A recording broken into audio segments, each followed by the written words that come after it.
संदेश झूठ से हटके। नमस्कार। संदेश हिंदी न्यूज चैनल में मैं हरिशंकर जोशी आपका हार्दिक स्वागत करता हूं, हार्दिक अभिनंदन करता हूं। हरिओम वाल्मीकि जो मॉब लिंचिंग का शिकार हुआ और जिन्होंने मारा काम बाबा की सेना है, उसके भाई का वीडियो बनवाया कि आप यहाँ आकर राजनीति ना करें, यहाँ हमारी सरकार बहुत मदद कर रही है, इंसाफ दिलाया जा रहा है हमको, हम बिल्कुल संतुष्ट हैं, आप राजनीति करने ना आए। ऐसा मतलब वीडियो एक प्रचारित हुआ। उसके बाद पोस्टर लगवाए गए वहां पर राहुल के खिलाफ। वो पोस्टर कहाँ छपे, किसने लगवाए, वो अज्ञात कौन था, वो कौन सा सेल है जिसने ये सब किया, उसकी कल ही खुल गई जब राहुल गांधी वहां पहुंचे। पूरे इंतजाम थे वैसे कि वहां पर ज्यादा लोग ना जा पाए, लेकिन रेला भीड़ टूट पड़ी वहां पर। राहुल गांधी जब पहुंचे तो पीछे से राहुल गांधी खैर अकेले गए घर के अंदर, उन्होंने बातचीत की और उस बातचीत में सारी पोल पट्टी खुल गई। उन्होंने बता दिया कि हमें मना किया गया था, हमें धमकाया जा रहा था। तो ये जो धमकाने की और तमाम सारी है, मैं आपको एक वीडियो दिखाता हूँ। आप बहन है, घर से बाहर नहीं जाने, फोटो दिखा, अच्छी फोटो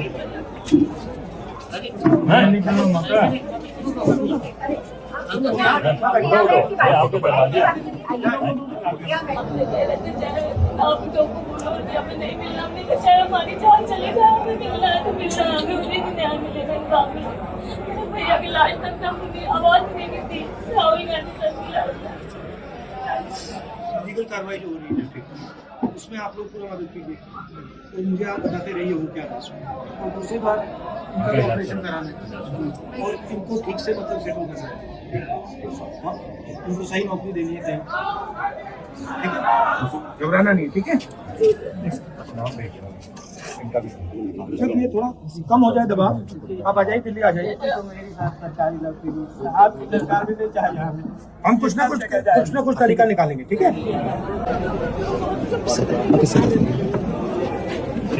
नमस्कार जी, डॉक्टर सलीम खान, मैं आपके पास आता हूं और आपने ये दृश्य देखा, साफ साफ पता चल रहा है कि उनको किस तरीके से रोका गया, कितनी जबरदस्ती की गई, किस तरह से अलोकतांत्रिक रवैया अपनाया गया। वो डॉक्टर के नहीं जा सकते हैं, उनके मतलब जो पीड़ित है उसको ही वहां पर नजरबंद कर दिया गया। ये तो बिल्कुल ऐसा मानिए कि जालिमों जैसी हरकतें हैं। ये तो किसी को अगर ना जाने दिया जाए तो क्या ये जो है इनकी विचारधारा में शामिल है। इतने अत्याचार दलितों पर और महिलाओं पर बढ़ रहे हैं, क्यों हो रहा है ऐसा? क्या एक अकेला हरिओम वाल्मीकि है या हरिओम वाल्मीकियों की एक जमात है जो उत्पीड़ित हुई है? और क्यों नहीं चेतना जागृत हो रही है हम लोगों की? सलीम साहब। शुक्रिया जोशी साहब। असल में देखिए, इनके दिमाग में जो है वो सत्ता घुस गई। ये लोग जब कमजोर थे, संघ परिवार जब कमजोर था, जब इनका आधार कमजोर था, तो इन्हें बड़ी चालाकी से लोगों को बांट बांट के अपने साथ किया। और मैं आपको बताऊं, इसमें इनको सबसे बड़ी सफलता अगर किसी समाज में मिली है तो वो दलित समाज है। मैं महाराष्ट्र के बारे में आपको बता सकता हूं कि महाराष्ट्र में जब संसद का चुनाव, लोकसभा का चुनाव हो रहा था, तो दलितों के दिल में एक डर पैदा हो गया। जब इन्होंने कहा कि 400 पार करेंगे, तो उनके दिल में ये डर पैदा हो गया कि अगर ये लोग 400 पार कर जाएंगे तो आरक्षण कम कर देंगे। और वो बड़े पैमाने पर इंडिया गठबंधन के साथ आ गया और आपने देखा कि महाराष्ट्र में बीजेपी जो है वो सिंगल डिजिट में आ गई, 9 पे आ गई। ये जो मैं बता रहा हूं इसका संबंध है वाल्मीकि की जो है वो मॉब लिंचिंग से। उसके बाद फिर जब विधानसभा के चुनाव आए तो जितनी आरक्षित कॉन्स्टिट्यूएंसी थी उसमें ज्यादातर में बीजेपी जीत गई, और जहां पे पहले से जीती थी और दोबारा जीती वहां पे उसका मार्जिन डबल हो गया। तो ये जो चीज हुई है ना, यानी जैसे ही नॉर्मलाइज हुए दलित, उन्होंने फिर बीजेपी का दामन थाम लिया।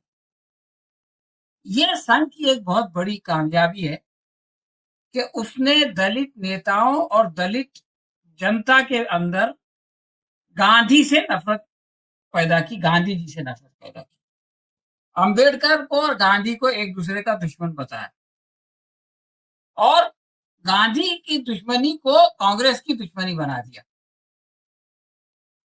इस तरह से इन्होंने एक पूरे समाज को, जो प्रताड़ित समाज था जिसपे ये लोग 5000 साल से जुल्म कर रहे थे, उसको इन्होंने दूसरे से डरा के या दूसरे से घृणा करा के अपने पाले में ले लिया। वो हमेशा जो है वो कांग्रेस की खराबियां देखते हैं, गांधी जी की खराबियां देखते हैं, लेकिन उनकी नजर आरएसएस के अत्याचार पे नहीं जाती, और वो लोग जो है कांग्रेस की नफरत में या गांधी जी की नफरत में इनको वोट देते हैं। ये है, ये इनका काम, ये इन्होंने उस वक्त किया जब ये कमजोर थे। लेकिन अब जब इनके दिमाग में सत्ता का गुरूर आ गया, घमंड आ गया, तो ये लोग, ये काम एक रात में नहीं हुआ है, ये काम दसियों साल में हुआ है। अब ये उसी काम को जो है वो बर्बाद करने पे तुले हुए। ये जो करीब की घटना है जिसका आपने जिक्र किया, हरिओम वाल्मीकि की बात।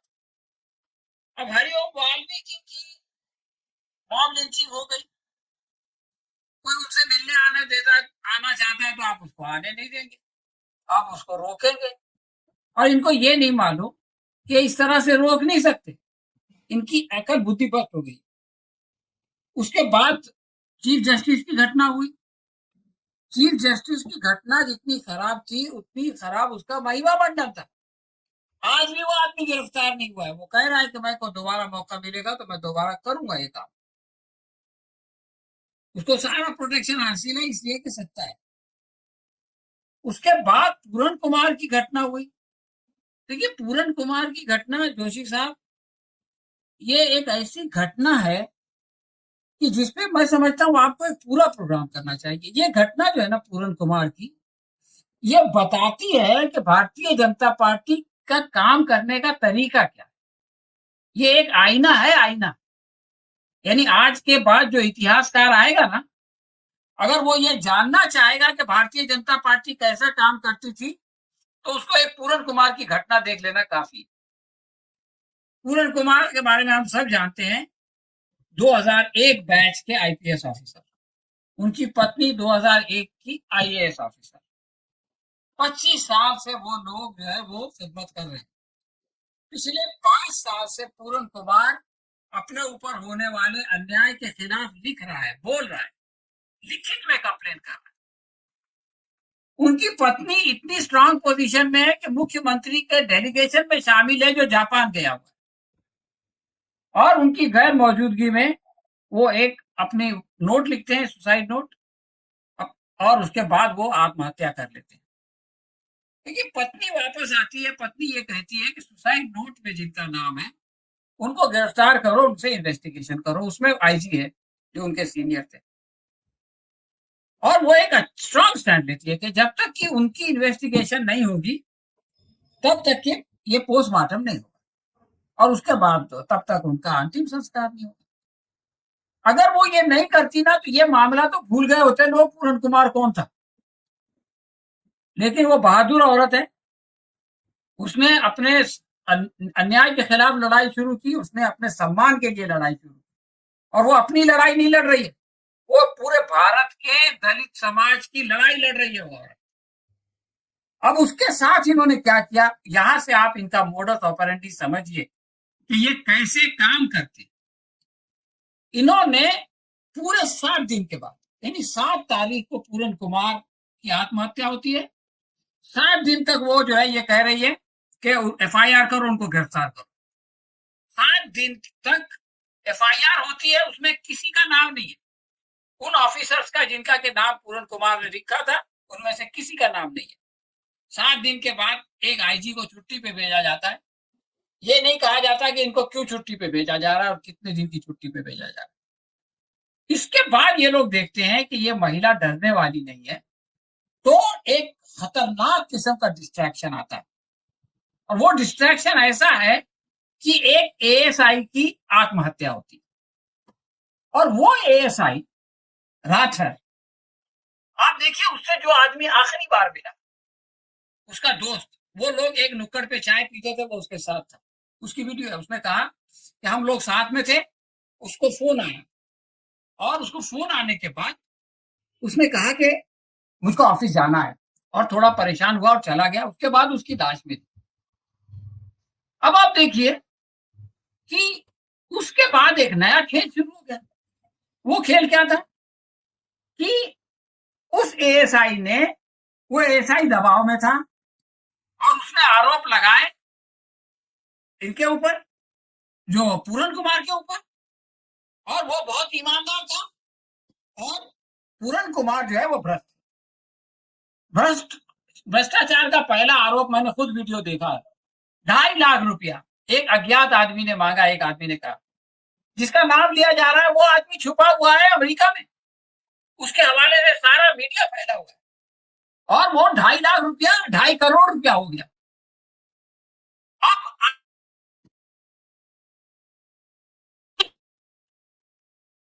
मेरे ऊपर दबाव है, तो मेरे ऊपर दबाव कब होगा? जबकि दबाव डालने वाला जिंदा हो।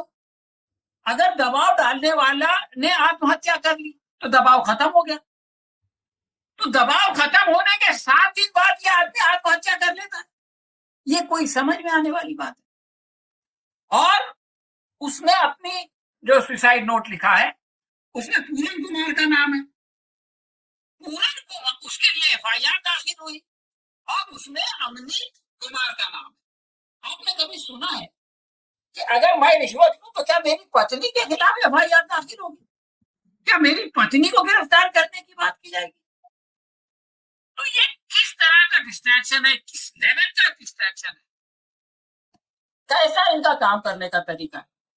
और देखिए जोशी साहब, एक बात और मैं कहना चाहता हूं कि ये तरीका, इसकी 2 मिसालें और हैं, 2 उदाहरण, और इसका एक परिपेक्ष और है बहुत। पहला उदाहरण है मालेगांव केस। मालेगांव में मुसलमानों का त्योहार है शबे बारात, उसके अंदर मुसलमानों के कब्रिस्तान में साइकिल के बम फूटता है, और हमारे कमिश्नर साहब 100 मुसलमान लड़कों को गिरफ्तार कर। अरे भाई, मुसलमान आकर के अपने कब्रिस्तान में अपने ही लोगों को मार देंगे?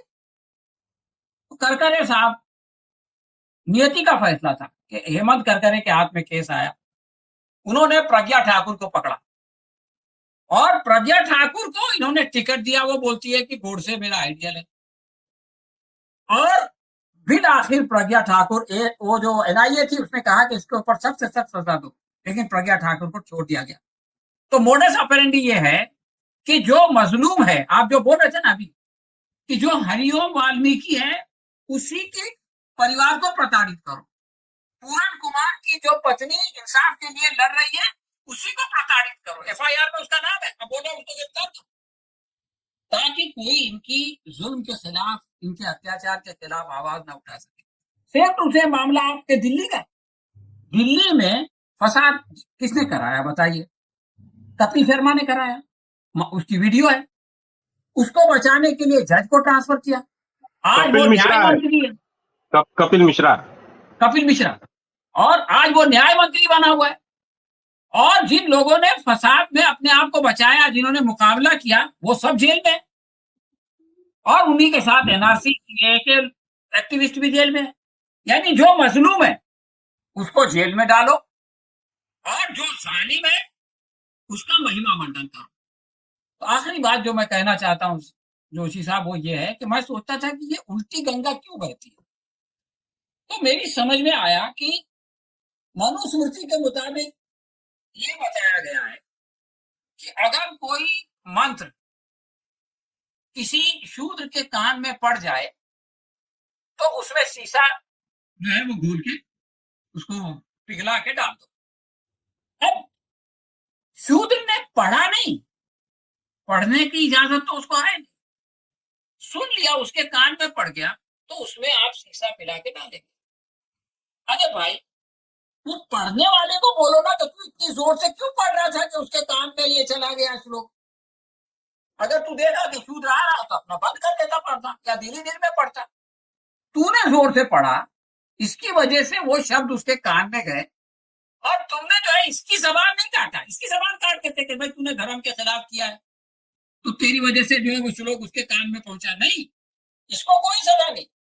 सजा किसको मिलेगी? जिसके कान में वो श्लोक के शब्द पड़ गए। ये है फ्रेम, ये है मेंटल फ्रेम, ये है सोचने का तरीका कि उसके कान में पड़े उसको सजा दो, ताकि वो दूर से देखे भागे कि भाई कहीं मेरे कान में न पड़ जाए। जुल्म के खिलाफ अनामिका उठती है, उसको सजा दो। उसके सामने राठर की बीवी को बोलो भाई तुमको नौकरी दे देंगे, तुमको ये कर देंगे, क्योंकि तुम जो है वो उसको परस्यू कर रही हो, जिसमें के उनके खिलाफ इल्जाम लगाया गया। तो आप एक नया नैरेटिव पैदा कर दो, एक नया डिस्ट्रैक्शन पैदा कर दो सारे मीडिया में एएसआई की, और उसकी हत्या हुई है नहीं है, उसने आत्महत्या की है नहीं, मैं समझता हूं इसकी सबसे पहले जो है वो इन्वेस्टिगेशन होना चाहिए, क्योंकि वो एक बहुत मशकूक बात है। तो ये जो इस तरह की मेंटल फ्रेम से काम होगा तो यही होगा कि ग्वालियर में आप जो है वो अदालत में एक डॉक्टर अंबेडकर का मूर्ति लगाना चाहते हैं तो सारा शहर बंद है, सारे स्कूल बंद है। और राजस्थान में जो है वो मनु की 11 फीट की वो मूर्ति लगी हुई है कोर्ट के अंदर, और उनके हाथ में, उस मूर्ति के हाथ में मनुस्मृति है। हाई कोर्ट ने फैसला किया है कि इसको हटाओ, उसको फैसला हटता नहीं है। 25 साल बाद जो है वो जब लोग हाजिर होते हैं, श्लोक सुनाने लगते हैं, तो 300 वकील हंगामा कर देते हैं। सुप्रीम कोर्ट में ये मामला आता है तो सुप्रीम कोर्ट भी रिजेक्ट कर देता है कि आपने जो फला कलम के तहत हटाने की बात की, अभी तो नहीं मानते। तो मैं ये कह रहा हूं कि हम लोग ये जो एक एक वाकयात को, हरिओम के साथ ये हो गया, पूरन कुमार के साथ ये हो गया, इसको अलग अलग देख रहे हैं ना, ये अलग अलग देखने की चीज नहीं है, ये हमारे पूरे समाज के जो है वो आत्मचिंतन की चीज है कि हम किस तरह का समाज बना रहे हैं, ये समाज किस तरफ जा रहा है, और इसका अंजाम क्या होने वाला है। ये इन घटनाओं की रोशनी में हमको इस पर गौर करके आगे की रणनीति बनानी पड़ेगी, वरना एक ऐसा समाज बनेगा जो कि जिसको किसी जाविये से, किसी एंगल से आप जो है वो इंसानी समाज नहीं कह सकते, बल्कि जंगल के दरिंदे भी जो है उस समाज पे शर्म करेंगे, इसलिए कि जंगल के दरिंदे भी दूसरे जानवरों पे इस तरह का जुल्म नहीं करते जिस तरह का जुल्म जो है वो पहले होता था और फिर से इस देश में आ जाएगा। शुक्रिया जी, बहुत शुक्रिया आपका सर। और मैं सीधा आता हूँ डॉक्टर रवि के पास में। डॉक्टर रवि यादव जी, मैंने बिल्कुल सोच समझ कर प्रोनाउंस किया है, आपका हार्दिक स्वागत है, हार्दिक अभिनंदन है। मेरा ख्याल आपने अनम्यूट कर लिया है। और सर देखिए, जहां तक राहुल गांधी की बात है तो वो लगातार कर्पूरन सिंह के गए, आज वो रायबरेली पहुंचे और फिर असम भी गए। वो आरएसएस क्या गलत कर रही है? उनकी आइडियोलॉजी हिंदू वाली आइडियोलॉजी है। वो हिंदू आइडियोलॉजी, चाहे आप सावरकर ने महिलाओं के प्रति जो कुछ उन्होंने लिख रखा है अपना,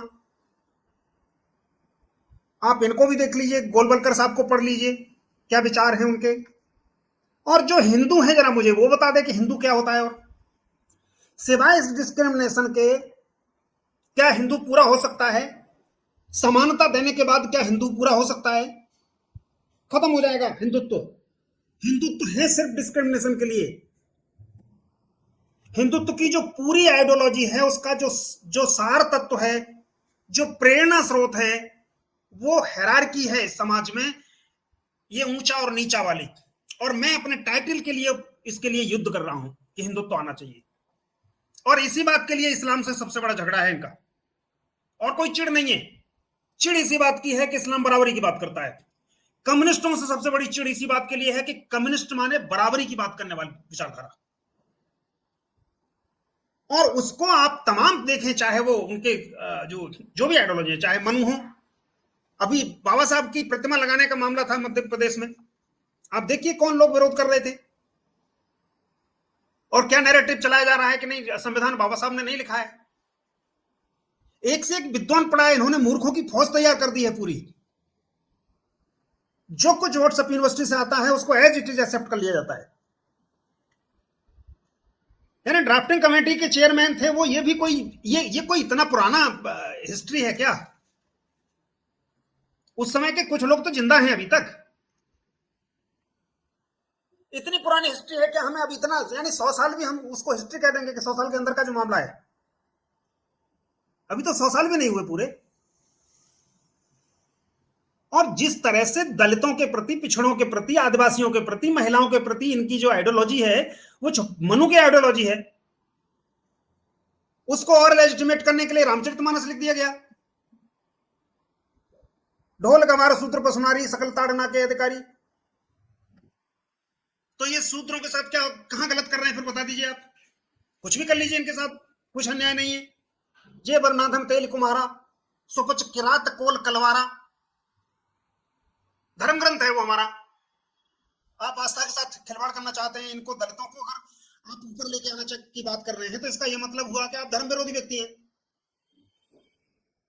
आभीर मतलब यादव, आभीर यवन किरात, यवन मतलब जो बाहर से आए हुए हैं, ईसाई और मुसलमान।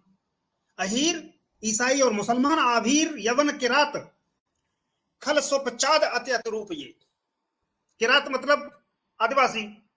तो जो आदिवासी हैं, अहीर हैं, मुस्लिम और ईसाई हैं, और ये जो सफाई वाले हैं, ये सब बहुत नीच जाति के लोग हैं, बहुत नीच हैं, दुष्ट भी हैं। तो इन दुष्टों के साथ क्या होगा बता दीजिए आप। तो कहां से वो धार्मिक, धर्म के आधार पर धर्मराज्य की स्थापना हो रही है, और धर्मराज्य की स्थापना के लिए, मनुस्मृति के लिए पहले दिन से संघर्ष किया जा रहा है आरएसएस के द्वारा, हिंदू महासभा के द्वारा। और कोई तुक्का नहीं था 1949 में, जैसे ड्राफ्ट कंप्लीट होता है तो वो जो लिख दिया गया था कि आप कहें किसी आवेश में लिख दिया गया था। उसके बाद लगातार ये सब रहा है, सभी जानते हैं, कई बार मैं यहां और बता चुका हूं उसको। तो उस आइडियोलॉजी से आप उम्मीद करते हैं कि वो समानता की, बराबरी की, और न वो समानता की बात भी नहीं करते हैं, समरसता की बात करते हैं कि तुम्हारी जो औकात है उसको एक्सेप्ट कर लो। हिंदी में कहें उसको तो ये कि तुम्हारी जो औकात है उसको एक्सेप्ट कर लो, तुम नीच हो तो नीच हो, और ये हमने थोड़ी बनाया है, भगवान ने बनाया है। तो जो अलौकिक कारण है जिसके लिए, तो निदान भी अलौकिक ही होगा, भगवान ही करेगा। तुम्हारे पिछले जन्म के पाप हैं तो तुम यहां ये बने हो, शूद्र बने हो या नारी बने हो या पिछड़े बने हो, आदिवासी बने हो, इसका समाधान उसी में हो पाएगा। अगले जन्म में अच्छे काम करो, सेवा करो लोगों की, जूते खाओ और नमस्ते करो, शिकायत नहीं करो। शिकायत करोगे तो समरसता खत्म होगी, और साथ में कर्म खराब होंगे तो अगला जन्म भी खत्म हो जाएगा।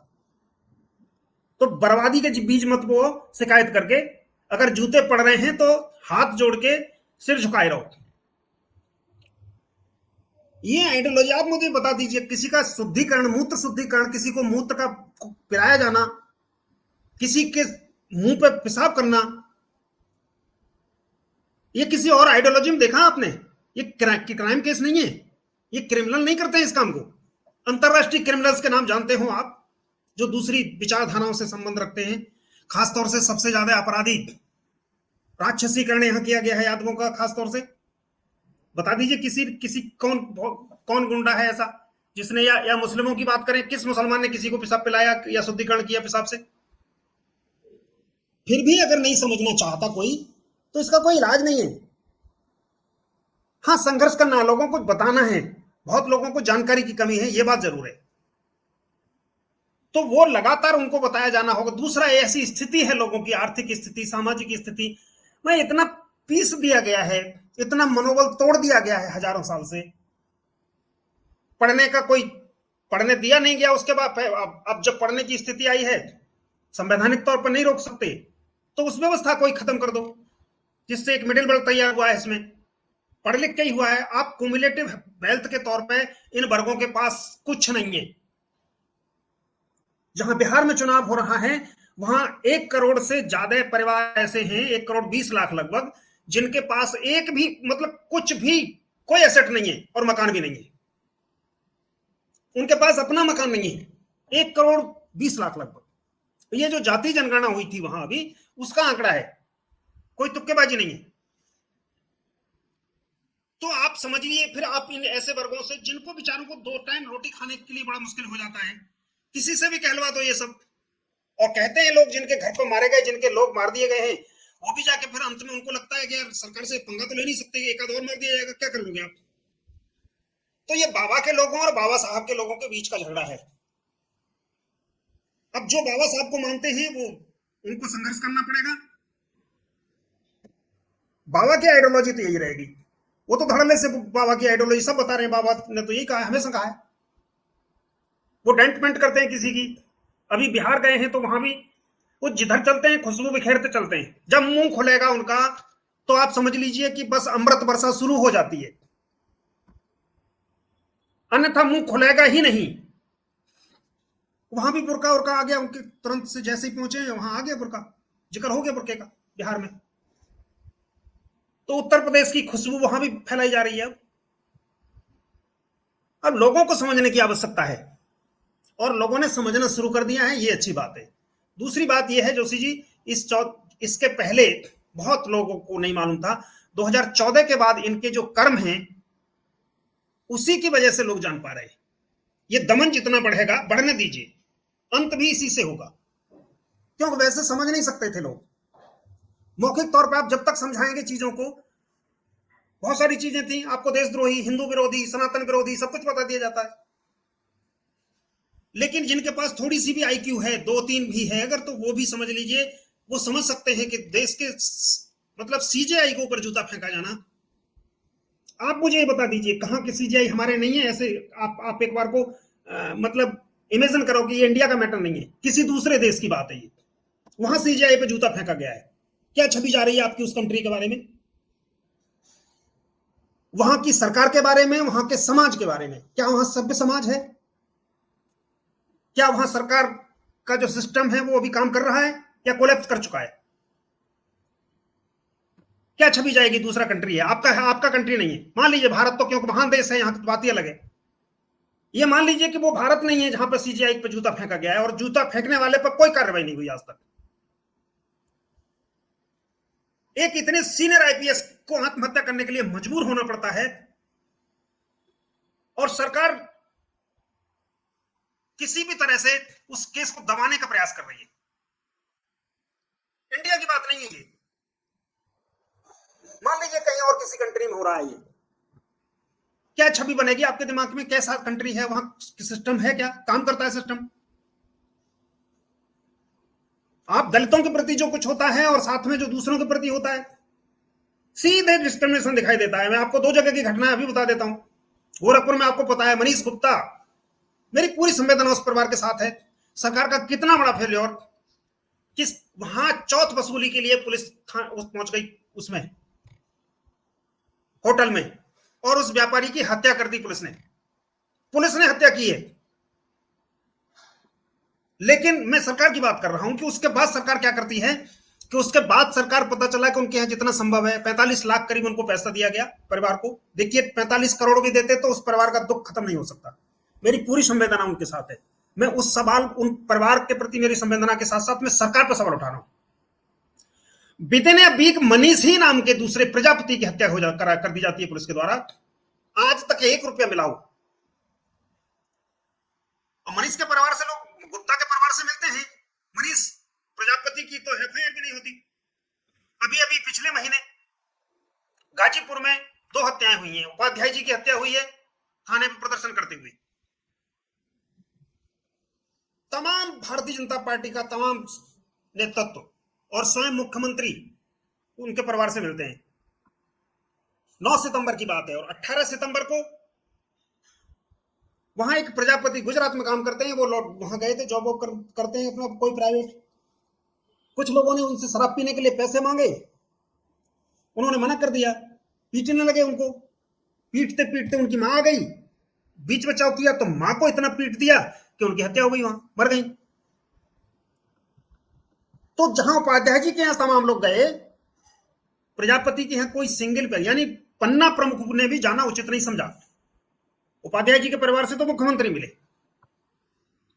तो आप जहां इस तरह का डिस्क्रिमिनेशन सीधे सीधे हो रहा हो और इसमें किसी को पागलपन है तो कोई कुछ कर सकता है। हिंदुत्व का मतलब ही सिर्फ इतना है, वर्ण व्यवस्था में जिन लोगों के पास में अपनी प्रिविलेज है, सिर्फ वही लोग इसके लिए लड़ रहे हैं, या फिर वो लोग लड़ रहे हैं जिनके पास अपनी गांठ है ही नहीं गांठ की, बिल्कुल कंप्लीट अपने खिलाफ ही अपने शत्रु को मजबूत कर रहे हैं। अगर देश में आइडिया ऑफ इंडिया को अगर मजबूत करना है, कॉन्स्टिट्यूशन को मजबूत करना है, तो इनको हराना ही होगा।